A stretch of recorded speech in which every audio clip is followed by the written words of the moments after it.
মহলদের স্কুলের সামনে দিয়ে চলে আসলাম। এখন আমরা যাব ছোট মাঠে।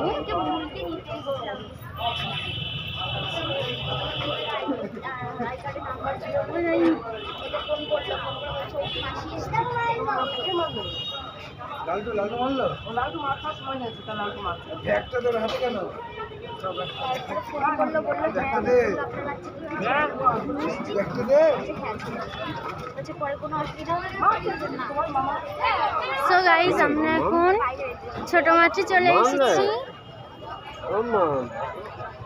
এই প্যান্ডেল এইটা হেবি সুন্দর, যে দুই পাশে দুটো শিব ঠাকুর বসানো আছে।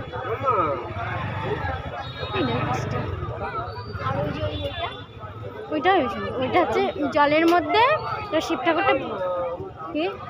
গাইস বলা হয়ে গেছে গাইস। আচ্ছা আমরা আজকে ছোট মাঠে প্রবেশ করতে চলেছি, চলো।